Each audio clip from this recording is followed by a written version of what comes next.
कल चिराग पासवान का साहेबगंज में जन आशीर्वाद सभा है। ऐसे में चिराग पासवान हुंकार भरेंगे वैशाली लोकसभा क्षेत्र से, जिसको लेकर के तैयारी जो है वैशाली के सांसद बीना देवी के घर पर भी जोर शोरों से चल रहा है। इस वक्त हमारे साथ उनके पतिदेव है, यानी कि उत्तर बिहार की में अपनी दबदबा रखने वाले, राजनीति में अपनी कद रखने वाले दिनेश सिंह है। कोई परिचय के मोहताज नहीं। दिनेश जी, क्या कुछ तैयारी है और किस तरह से विशाल जनसभा हो रही है, कितने लोगों के आने की उम्मीद है और आपकी ओर से यानी कि अपनी पत्नी ओर से कितनी तैयारी, कितने लोग वहाँ पहुँचे? हम लोगों की तरफ से जो तैयारी क्या है, ये वैशाली पार्लियामेंट के वर्तमान सांसद हैं। हर ब्लॉक में इन्होंने लोगों को चलने के लिए आगाह किया है।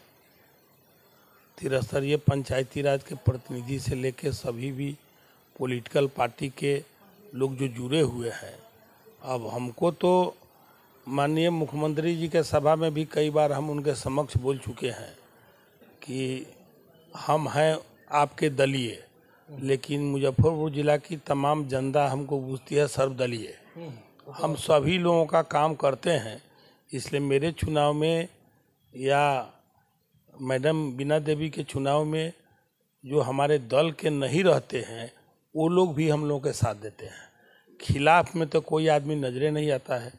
अब जहाँ तक वैशाली का सवाल है, तो वैशाली में पहले रघुवंश बाबू लड़ते थे, उनके इलेक्शन एजेंट ही हम ही होते थे। तो बराबर कभी 8,000 से, कभी 7,000 से, कभी 13,000 से हार जीत होती थी। बीच में एक बार रामा बाबू आए तो 98,000 से जीते। इनको टिकट मिला तो पहला वैशाली का ये अवसर है जब 3.25 लाख वोट से ही जीती। इसका यही कारण है कि सारे लोग जो है आज भी इकट्ठा हो गए। आज भी चूँकि अभी लोजपा रामविलास जी भी एक एनडीए के ही पार्ट है, इसलिए हमने उनके सहयोग बस कल लगभग कांटी सुबह में 9 बजे, उसके बाद मरवन में 11 बजे, सरैया में 12:30 बजे, पारू में 1:30 बजे और साहेबगंज में 4 बजे हमने मीटिंग, छोटा सा पंचायती राज के प्रतिनिधियों का बैठक किए कि आप लोग इसमें चल रहे हैं कि नहीं चल रहे हैं। तो हम देखे कि 100% जनप्रतिनिधि, 80%, 90% एक आवाज़ पर आए और वो लोग किसी न किसी थोड़ा बहुत हर दल से जुड़े हुए थे। लेकिन लोगों ने कहा कि नहीं, आपके लिए हम लोग का कोई दल नहीं है, हम लोग किसी भी दल में। दिनेश सिंह के आने के बाद सारे दल टूट जाता है।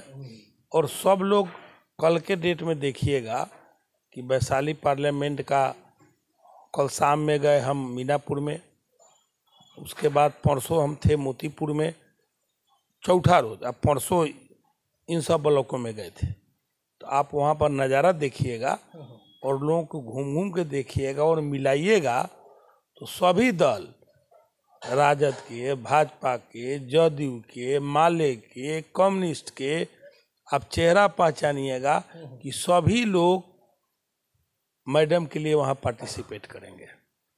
और व्यक्तिगत एक चेहरा है, हाँ, पार्टिसिपेट करेंगे।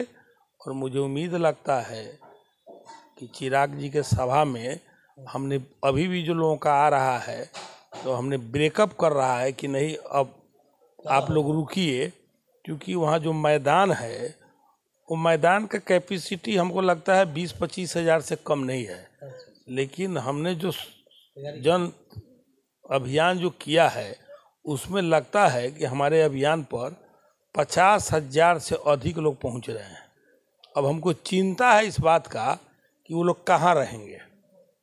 इसलिए लगता है कि पूरा साहेबगंज रोड, सड़क, फील्ड अस्त व्यस्त हो जाएगा। लेकिन ऐसे में कुछ लोग ताल भी ठोक रहे हैं दावेदारी को लेकर के, उछल कूद है। अब ताल ठोक रहे हैं, वो तो पार्टी को जिसको मन करे उसको लड़वावे, जिसको मन करे उसको ताल ठोक रहे हैं, ठोकें।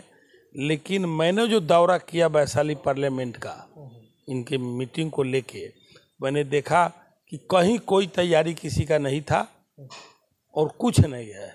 और किसी के ताल ठोकने से कुछ थोड़े होता है। ताल तो स्टार्टिंग दौर में हम देखे थे कि मुजफ्फरपुर जिला के भी बहुत लोग बोल रहा था कि हम भी हैं, हम भी हैं, हम भी हैं, और धीरे दब गया। उसी तरह से सब ताल ठोकने वाले दब जाएंगे, और जो नहीं दबेंगे, जबरदस्ती करेंगे, वह वैशाली की जनता दबा देगी।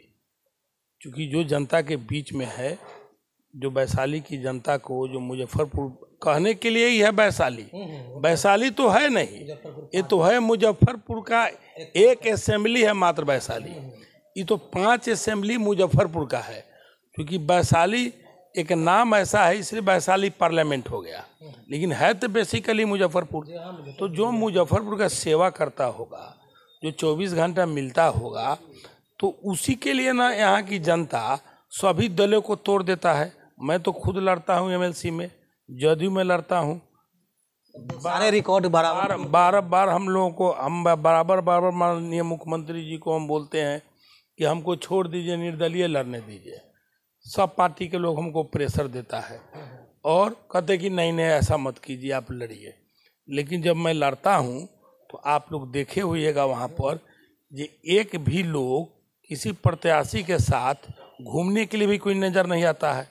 तो जो लोग भी ताल ठोकते हैं, वो किसी ब्लॉक में चल के 10 वर्कर या 5 भी पंचायती राज से, क्या है पंचायती राज, क्या है प्रतिनिधि, जो भी ब्लॉक में, पंचायत में आप पाइएगा कि जो एक्टिव वर्कर हैं, किसी न किसी पार्टी के जो एक्टिव वर्कर होते हैं, उसी में से कोई न कोई परिवार के एक आदमी उसी घर में से या तो वार्ड रहता है, या समिति रहता है, या मुखिया रहता है, या जिला परिषद रहता है, या सरपंच रहता है। जो एक्टिव राजनीति थोड़ा बहुत गांव देहात के करते हैं और किसी न किसी पार्टी के वर्कर रहते हैं, उसी में से उनके परिवार के एक न एक पंचायत के प्रतिनिधि होते हैं। अगर किसी में दम है, अगर हम लोगों को सेवा नहीं देते हैं, नहीं करते हैं, तो कोई 5-10 आदमी को भी मेरे खिलाफ वो खड़ा करके दिखा दे कि हम, वो तो लगभग संभव नहीं। हाँ, तो नहीं है तो बेकार ना है। जब आपके साथ वर्कर नहीं है, जनता, कहीं दिखा दीजिए, 500 जनता को खड़ा कर दीजिए कि हम दिनेश बाबू को नहीं चाहते हैं, हम आपको चाहते हैं, उसी दिन हम छोड़ देंगे। काहे को हम करेंगे राजनीति? हम सेवा के भावना से कर रहे हैं, कोई बिजनेस से तो हम नहीं कर रहे हैं। बिजनेस करने के लिए तो हमको बहुत है, व्यापार बहुत कर सकते हैं, पैसा हम बहुत कमा सकते हैं। राजनीति सेवा की भावना से हम करते हैं, और जहाँ तक बन पाता है हम करते हैं। इसलिए कौन क्या ताल ठोक रहे हैं ना ठोक रहा है, उस सब पर हम ध्यान नहीं देते हैं। इस बार हम तो यही देख रहे हैं कि हम मुजफ्फरपुर जिला के हैं, हमारा नाम है वैशाली पार्लियामेंट, लेकिन है वो मुजफ्फरपुर जिला का ही, मात्र एक वैशाली का है। और हमारे जिला में हमको नजर आ रहा है कि मेरे खिलाफ कोई ताल नहीं ठोक रहा है। सब किस्मत आजमाने की हाँ, नहीं कोई नहीं ठोक रहा है, नहीं कोई नहीं है। हमारे तो, हमको जो बात हुई है, जैसे एनडीए के जितने एमएलए हैं अभी, जैसे अशोक जी हैं, उनके बारे में भी हल्ला सुनते थे, तो हमको उन्होंने फ़ोन करके कहा है कि हम लिख के देते हैं, हम आपके साथ हैं, जहाँ कहिए हम साथ देने को तैयार हैं। अरुण जी से बात हुई, वो भी बोले हैं। राजू जी की चर्चा हो रही थी, उनसे फ़ोन पर बात हुई है, वो भी बोले हैं। वो उधर सिद्धार्थ पटेल हैं, वो भी बोले हैं। तो यही लोग ना विधायक ना एमपी बनता है, तो हमको तो कोई कंपटीशन कोई नहीं कर रहा है। शहर के लोग भी गए थे, हम इस पर कोई कमेंट नहीं कर सकते हैं भाई। चर्चा तो हुआ था आगे। अच्छा, मैं किसी को रोक थोड़े है, ताल ठोकना नहीं है, जनता से समर्थन मांगना है। कोई भी जाके समर्थन मांग सकता है, जनता जिसको स्वीकार करेगा, जनता का सर्वोपरि है। अच्छा, क्या समीकरण रहेगा इस बार भी? फिर चुनावी मैदान में उतरती है वीणा देवी, क्या समीकरण रहेगा? तो आप लोग क्षेत्र में घूमते हैं, हम अपने कैसे कह दें? आप जा कर के क्षेत्र में घूमिए, हम आपको इसमें सहयोग करेंगे, और जा कर के आप जनता से बोलिए वहाँ पर, दो ही बात ना होगा। अभी तो मान लीजिए कि वो सिटिंग एमपी हैं, तो वीणा देवी प्रेजेंट हैं, और दूसरा किसी का नाम नहीं है, तो तो आप जनता से पूछिए जाके कि भाई आप लोग बीना देवी के पक्ष में हैं या कि उनके खिलाफ खोज